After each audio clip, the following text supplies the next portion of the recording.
In Kenya's Rift Valley, on the edge of the AIDS highway, sits Mai Maihu. It's July, the middle of the African winter, and a team from Kansas is gathered here to do mission work. This is a story about a town and the people who are trying to save it. If the community has a problem, the church also has a problem. With the trucks coming in Mai Maihu, one, it has brought child abuse.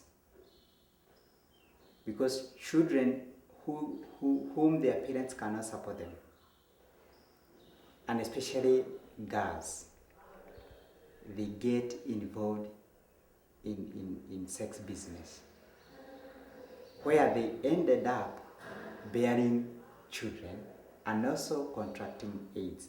And due to that process, because the lady or these women cannot have good nutrition, they end up dying and leaving their children. It is not their will to be in that business. They are forced or they are driven in by poverty. They usually ask you, okay, Pastor, you are telling me that to leave what I'm doing. Now show me something else that I can be doing so that I can take care of my children. So the team put together a support group to reach out to these sex workers, and even went so far as to bring in a nutritionist and a local Kenyan lawyer to speak to them about their rights. So to start off with, to fight infection, we're going to talk about the bodybuilding foods. These are the ones that contain protein, that help our immune systems fight off infection, help us build and keep our muscles so that we can work, so we stay strong.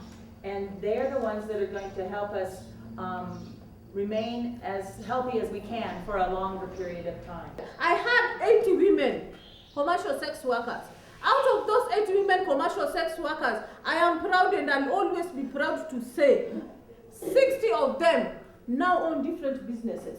Even if you are doing commercial sex work and you are proud of it and you think that is the best way you can have your living and you love yourself, utakata uambie huyo mtu sababu unajipenda, tumia kondom.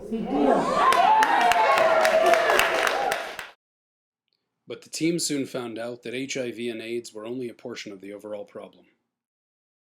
Majority of people here who are living here, they have farms up to 5 acres. But they cannot farm because here seasons are unpredictable. For the last 3 years, they harvested none. And I usually give the example with me. Last year, I decided to hire a shamba of 5 acres. I planted wheat, but I harvested none. 2008, I had 2 acres. I planted maize and beans, but I got nothing. Because for the past 3 years, except this year, that God has blessed us with a lot of rain, for the past 3 years, nothing has been harvested in this area.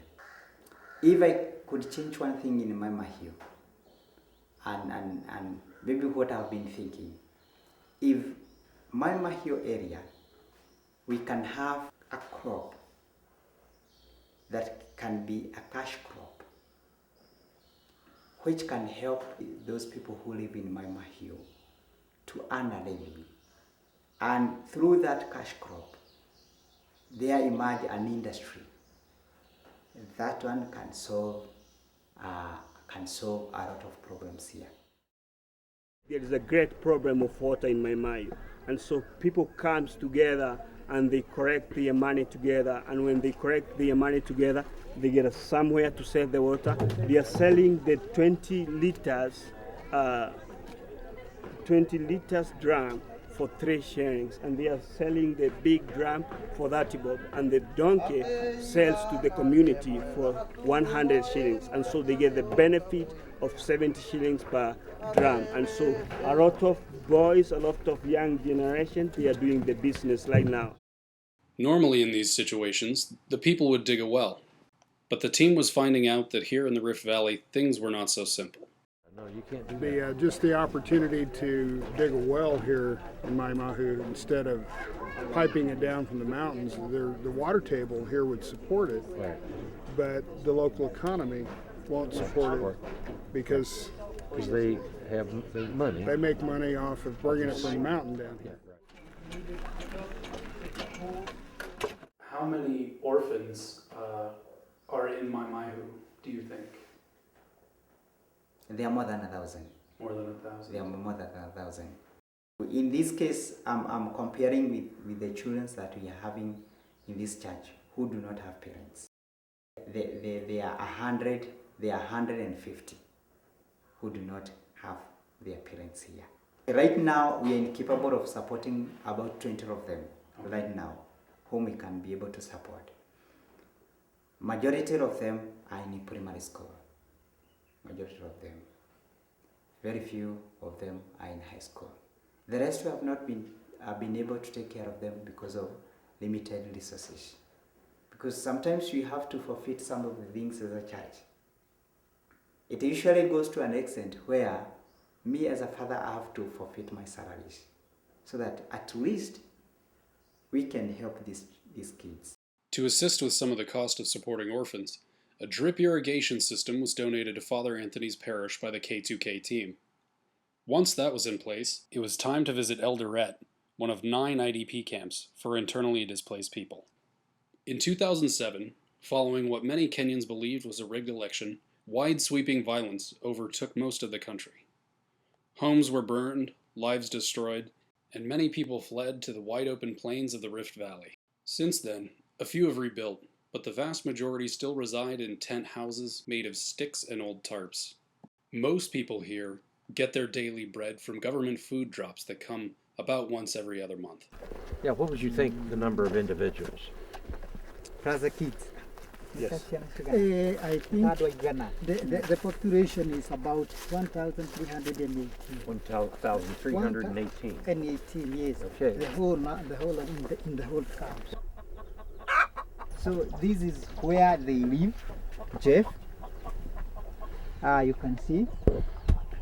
This is just a small tent, and this is where she lives with the family, the whole family. How many live here? 9. There are 9 of them.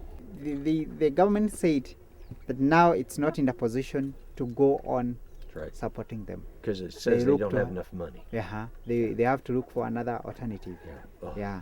Okay, the government then Now the alternative is where we are feeling. Where will this alternative come from? Where is the altar? What is Because the government has to take the care of its people.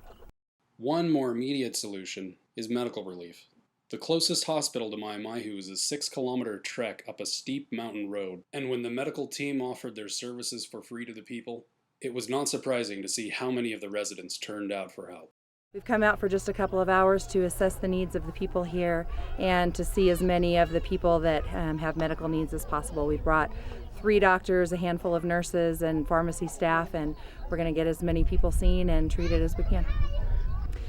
The needs of the people here go beyond what we can help with, I think, but they have need for housing, they have need for clothes, food, medical help, and I think just hope in general.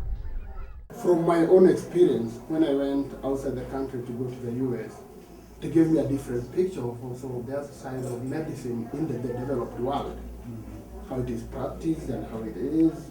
And we do agree that absolutely there are conditions which are in the United States which are not found here. And there are conditions which are here which are not found in the United States. Most of the patients that I've been seeing today have periodontal disease. With that, their gums are not healthy, and most of them have multiple mobile teeth. So it's been easy extracting them, but at the same time, I'm also explaining to them how it comes about and how they should take care of their teeth. Mahai was the very first woman I tested for HIV. I was probably with her for like 45 minutes because she just had this like gut feeling that she was positive, and so she spoke some English, but it was just mostly me listening to I think it was Isaac and her just talk, because she'd been tested like 3 times, but she just had a gut feeling that this time it'd be positive. And at the end of it, we finally got her to actually take the test, and she was negative, and she just was like, "This makes my day. Thank you so much." And she's like, "I have 2 children and they need my protection, and I'm so happy." My high point was a 2-year-old with cerebral palsy, and that would seem strange. That was my high point. But last year I saw a lot of nightmares of children who had no resources and had not essentially been completely abandoned because of their disease. And this child, mom was just there to see if there was anything else she could do, but had been getting physical therapy and had been seen a couple different places, and mom was working with it, and and the kid had made progress over time, and the kid was happy and looked healthy, and so, although it seemed strange, it was just nice to see any little gleam of hope for those type of children. After a month in Mai Mahiu, it was time for the team to leave. Friendships had been made, questions had been asked, and works completed. Anthony left us with these words. The other thing, I would thank you people for what you've been doing for the past few years that you have been here. At least you brought a change medically, socially, and also spiritually. You've done something wonderful. I will encourage you to go on. Don't lose hope. Even if you see changes taking slowly, don't lose hope. I believe one day you'll be proud of the work that you're doing today.